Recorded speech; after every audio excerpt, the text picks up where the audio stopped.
Hey y'all, so finally I am getting the kitchen video done. We have had so much going on and I was going to get the kitchen video out probably 2 weeks ago, but then unexpectedly we painted the outside and all of the windows had been taped over. There was a 2-week period where our windows and doors were taped up, so we hardly had any natural light in here.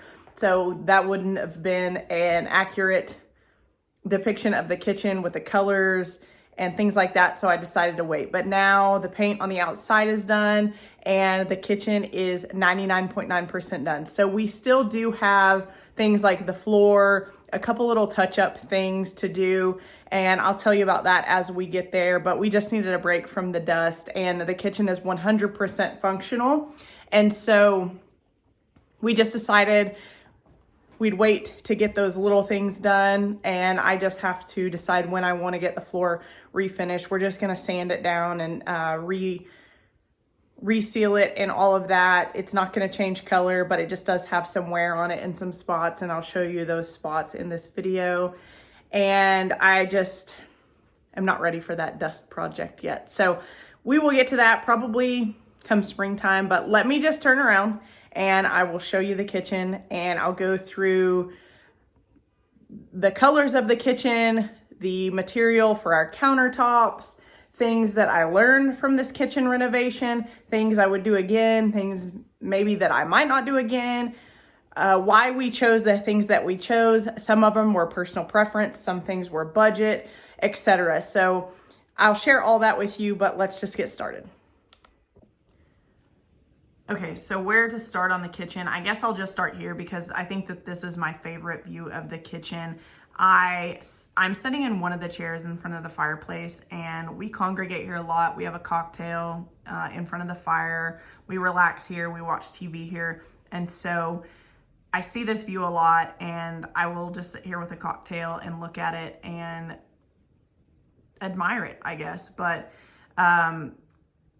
I have so much stuff to share with you, and I'm certain that I will forget some things. So why don't we just get started, number one, with the paint colors, and then number two, with the things that still remain to be done. And then after that, I'll just give you all of the details about everything that I can come up with in this one video, and we'll go from there.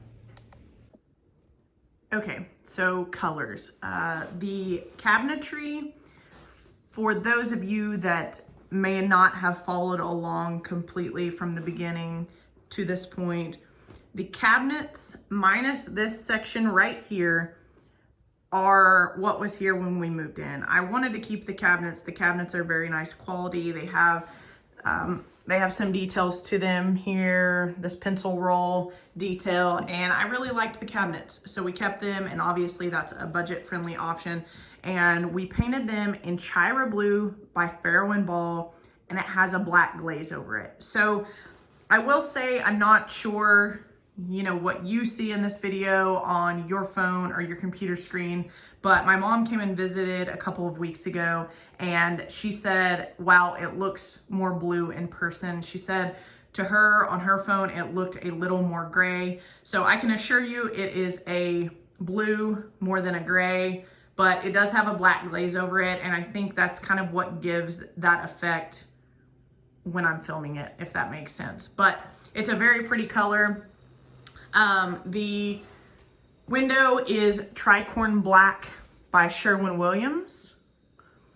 The ceiling, walls, and vent hood are Natural Tan by Sherwin-Williams. The ceiling is just a normal paint, and then the walls and the vent hood are Natural Tan in LimeWash. So if you're local in Oklahoma City, you may know, like I found out, that it is hard to find someone that will color match LimeWash paint. But I was able to ask our guy that painted our kitchen and the exterior of our home where I could try to find that. What I did find is that a lot of painters aren't really keen on doing LimeWash paint. I'm not sure why, but they led me in the right direction, and Spectrum Paint at Edmond will color match LimeWash paint for you. And so that's where I got the LimeWash, and then Tommy and I did that portion ourselves. So We did have the walls and the vent hood smoothed out so that you could see the texture of the LimeWash, and it's a little bit hard to see. You can see it better on the vent hood with the lighting, and in certain lights of the day, you see it better than others. And I think the more tan you get, the more of that LimeWash effect that you will see, but I wanted to stay light. And so this is the perfect color in LimeWash for me. Let me kind of go around here and you can kind of see what I'm talking about. I think it gives it a little bit of an organic look and just adds something, I guess, that you don't typically see. But that was a lesson to me as far as finding color match LimeWash paint. And those are the only 3 colors that we have in here. So that covers the colors.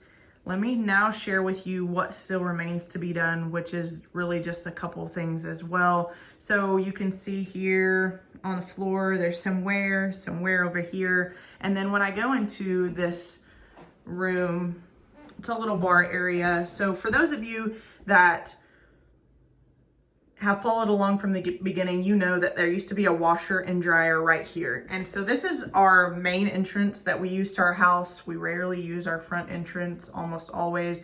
We're coming through this back door. We set our keys down here. We kick our shoes off. And so we didn't want to just come straight into the washer and dryer. So one of the first things we did was move the washer and dryer down to the basement. And where our dog's water bowl is right here, there are holes in the floor from where they ran the dryer vent and the the washer water up through the floor. So in order for the floor people to patch those and then have everything match, we need to patch them and then have this portion and the kitchen sanded down and refinished. And so we'll do that, but I'm just not ready to take on that dust project quite yet. Something else that still remains to be done is that plug needs to be moved. Initially, I didn't know what I was going to put here, so I didn't have that plug move. Obviously, I wish I would have done that now, maybe put it a little bit lower from the get-go, but something I learned in the renovation process was really think about the small details that you're going to be adding because it will save you a little bit of time in the long run. Here you can see, let me see if I can get a good shot here. Underneath the cabinet, you can see some of this exposed wiring. So because we used the existing cabinetry, it did not have under cabinet lighting, and that was a non-negotiable for us. And so we had that added. And we need to have a trim piece put along that back wall on just this side over here. This side doesn't need it. Obviously, we have a vent hood. So that still remains to be done. We couldn't get the trim carpenters over here before we painted to get it done. Their schedules just didn't work out. So really it's not something that you notice unless you know it's there, but we will be getting that fixed in time. And I guess now I'll just kind of start with some of the details and things that I learned in the process and things that maybe I would have done a little bit differently, but really I'm pretty happy with everything. So in some of the initial videos, I will post some videos, some pictures of what some of this stuff looked like from the get-go. And a lot of people also said, I cannot believe that you are going dark in such a small kitchen. And the lights are on right now. We added all new dimmable lighting, but let me turn this off really quick and show you with just this window over here and some natural lighting from our back door. This is the kitchen. It's not dark. It's moody, which is what we were going for, but it's not dark whatsoever. So I would say if you are somebody that's like, I have a small space and I want to do it dark and moody, but I'm really scared that it's going to make it look small, just do it. You won't regret it. Let me turn this light back on really quick. So some of the things that people commented on initially was, why don't you move the refrigerator over? So if we did that, we would only be The refrigerator comes out further towards me than the table that's right here. So if we moved this whole unit, this cabinet, over to gain like maybe 6 to 10 inches, we were going to have to spend a lot of money to do that just to gain a little bit of counter space over here. Then we would have had to add this some little awkward cabinet on this side, and that really just didn't make sense. So I knew that I wanted to hide our microwave. I'm not a person that likes a microwave in a kitchen, just my preference. We had one at our old house and I really just didn't like it built into the cabinetry. So our microwave is under there and it's hidden. If we would have moved the whole unit over just a little bit, we would have had to figure out a place to put a microwave because we wouldn't be able to have this accessory table right there. And I wanted the espresso machine to be off of the counter space over here. I wanted it to be its own separate little coffee station. And some people also said, why don't you just widen this doorway? Well, I really don't want to change the layout of this house whatsoever. It is the original 1932 layout, and this is an original butler's door that is on hinges that swings back and forth. If we would have widened this, we would have had to remove that door, and I didn't want to do that. The other thing is, you can see here that I guess it would technically be possible, but this is an exterior wall over here. So that would have been a huge undertaking and not something that we were even willing to do. Here you notice this window. Back when this kitchen was renovated in 1990, this window was covered and they put the fridge right here. So that doesn't really bother me, but we are going to be pulling the refrigerator out and putting a curtain on the inside of that window so that it looks a little better. And that's just my preference, but the sheetrock that it was covered up with has faded over time. It was painted black and it's faded over time. And so I just want to remove that sheetrock and then put a curtain over that so that I can just lift up that window that's outside and clean cobwebs and stuff without having to pull the refrigerator out. Makes it a little bit easier. What else? We added this coffee mug rack right here. This was actually an oops. After we got the kitchen done, I knew that I wanted something right here. Like this section was missing something. And this is the cabinet that we keep all of our coffee cups in. And I had ordered the wrong size unlacquered brass pot rack. And I ordered both of those pot racks from HRL Brass. And one of their things is unlacquered brass can't be returned once it's been unboxed. And so I had already unboxed this and I was like, shoot, that's the wrong size. I ordered the wrong size. And then I thought, well, you know what? They have different hooks. So I'll order the different hooks and we'll use that as a coffee mug rack. And so that worked out perfect. It filled some of that void there because it was just dark counter space before. So turned out pretty well. The cabinetry, the countertops and the backsplash are both soapstone. Soapstone has pros and cons. A big con that a lot of people talk about with soapstone is the maintenance. I disagree with that. I think soapstone maintenance is super easy. We had marble in our other house and that was much higher maintenance in my opinion. And so soapstone does scratch easily and it can chip easily and it does need to be oiled with mineral oil. So mineral oil is food safe. It's nothing that you couldn't ingest and it cause issues. But I like the lived in look. So if the countertops get a little bit scratched or they get chipped, I don't really mind because I think it just kind of adds to the patina. And I don't know that soapstone would be the best option if you had small children that were clanking and sliding things all over the countertops. But minor scratches and imperfections can easily be covered up with mineral oil.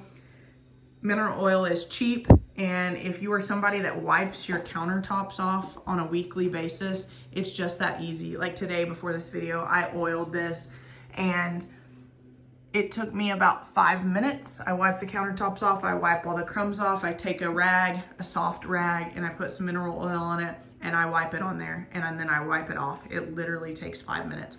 So I disagree with the maintenance of soapstone, but if you are going to be really particular about no chips, no scratches, soapstone probably isn't for you, and marble wouldn't be either.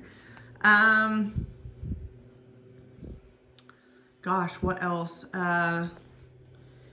This interior color on this cabinetry is called Tiki Hut. I forgot to mention that earlier. Tiki Hut by Sherwin-Williams.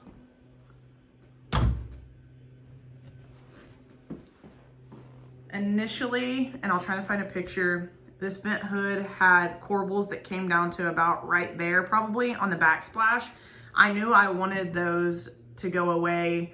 I wanted this space right here on the countertops to be a usable space. And with those corbels there that came down, it was hard to find things that would fit under them, like a coffee maker, and our espresso machine like barely fit under it. So I decided to remove those, but I did love the size of the vent hood. I like the oversized vent hood. They said, do you want to get a new exhaust because it is a little bit dated? And I was like, you know what? It's a Thermador. It works just fine. I'm gonna keep it. As I decided to keep this Wolf range that was manufactured in 1991. So this guy is about 32 years old and it is really awesome.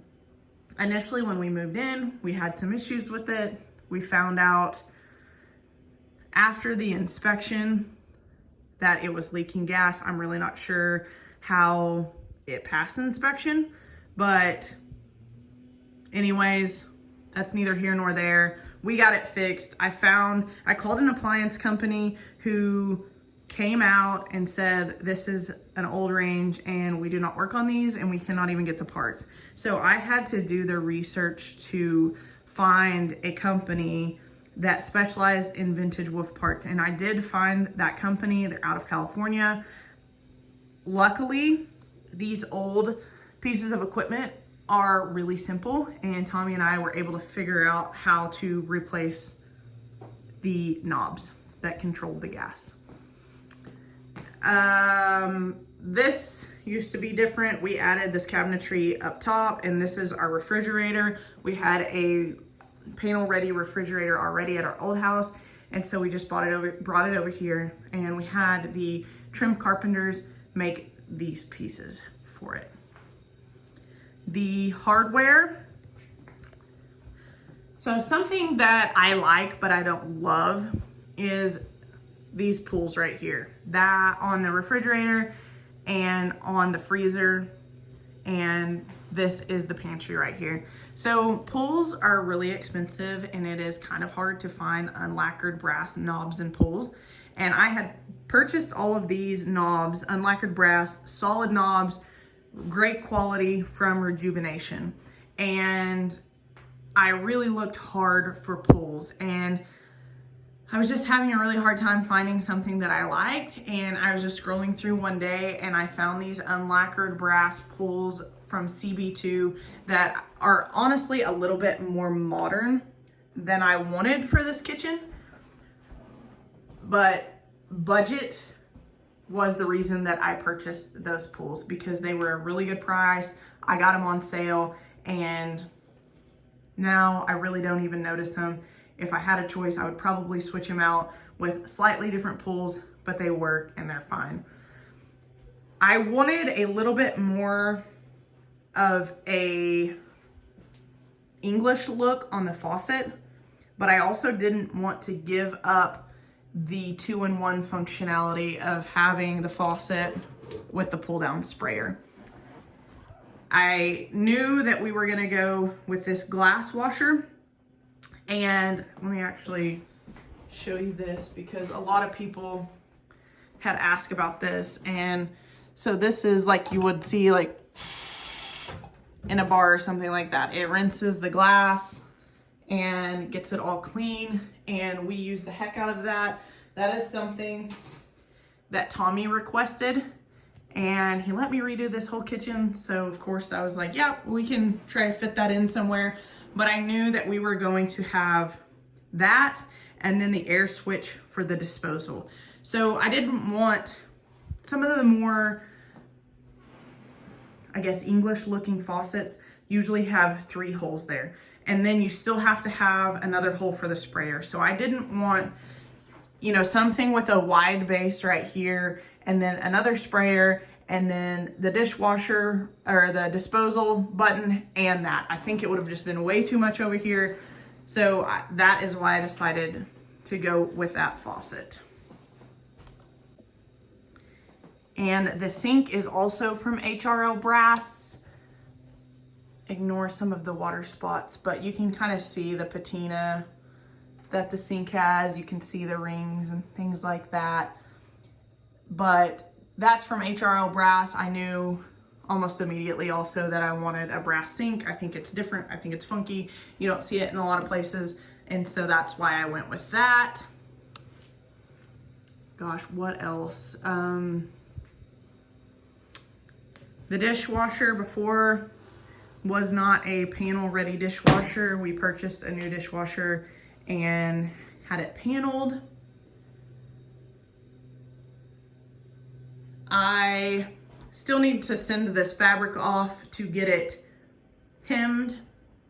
For the purposes of this video and for the purposes of my sanity for the last couple weeks, I wanted everything that's under that table hidden. And so I just tacked those on there, but that will be getting sent to get hemmed up and pleated.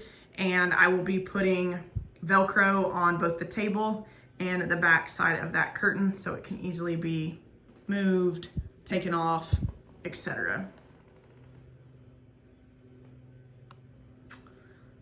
Gosh, what else?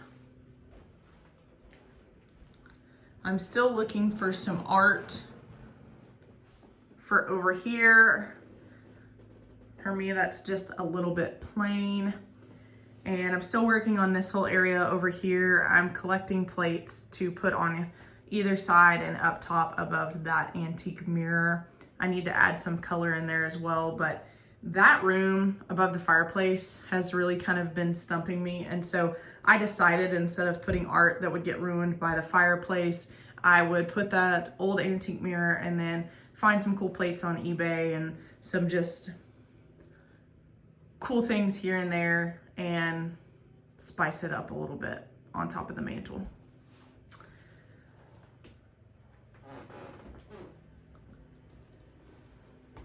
Let me turn the light on in here. This is I will show a picture also of what this used to look like before. This is now our little bar area that we had wallpapered. This is a Pierre Frey wallpaper, which was a really big splurge for me, but I saw this wallpaper at a local restaurant years ago, and I knew at some point I had to have it somewhere.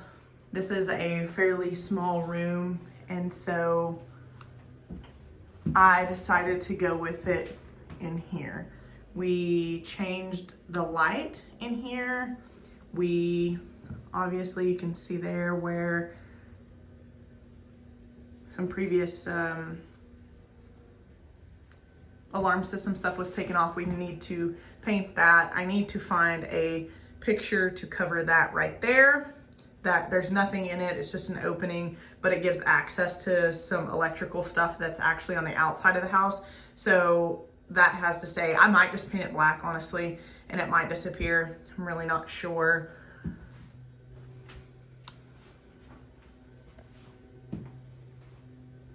Over here, I still need to figure out what I'm gonna do with that. So that is, this wallpaper was in this room initially, and if you're an old house person, you know that, well, not even if you're an old house person, if you've ever removed wallpaper, you know how difficult wallpaper can be to remove. And the wallpaper guy in here had a tough time getting it off here.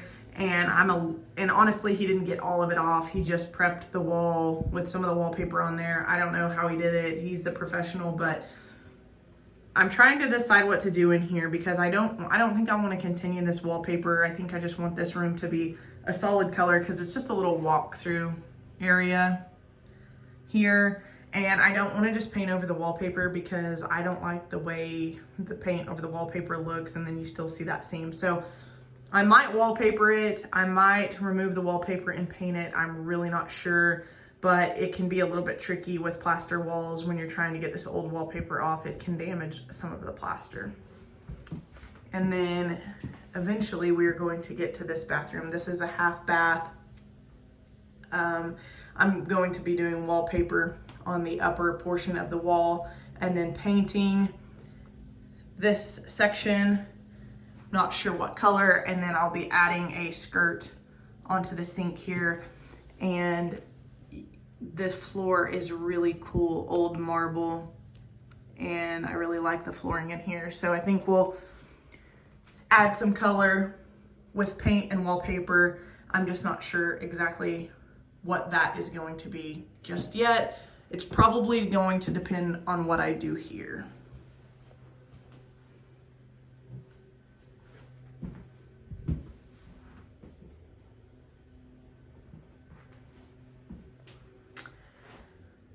So yeah, I think that might be it. I don't know that I have much more on the kitchen. We are just really happy with it. And oh, something else I should add is, so I did design this kitchen. I knew that I wanted blue. I knew that I wanted soapstone on the countertops and the backsplash, but I did have a family friend who does this for a living who helped me out with some of the little details. So I think that's huge because I think there's some things that you can really mess up if you haven't done it before like me. And we put, not only did we put under cabinet lighting, which I knew that we were gonna do, we put power strips underneath the cabinetry, underneath the uppers as well. And so had he not mentioned that, we would have ended up having to put plugins in the backsplash. And he was like, I don't think you really want to do that with your soapstone. It's so pretty. I would just not do any sort of outlets in the backsplash. And I'm so glad that he said that. Those are the plugins that we have. We had them added to the cabinetry so that we could keep them out of the backsplash. Let me see here if I can get you a good, and then you can see the plug there. So something to think about if you have somebody that you can bounce some ideas off of if you're doing the renovation yourself. He was kind enough to help me with some little details like that and lend his contractor information. So anyways, that is all that I have for the kitchen. I hope that you guys enjoyed it. I know it was a long time coming, but this is where we're at. And of course, all of the other projects that we still have to paint the living room. We still have to paint the dining room. We need to address that half bath that I just showed you. And then we are going to be doing some things to the full bath upstairs. That is the spare, that's the original bathroom eventually. So thank you guys so much for watching. I would appreciate it so much if you would like and subscribe, and we'll catch you in the next video. Bye.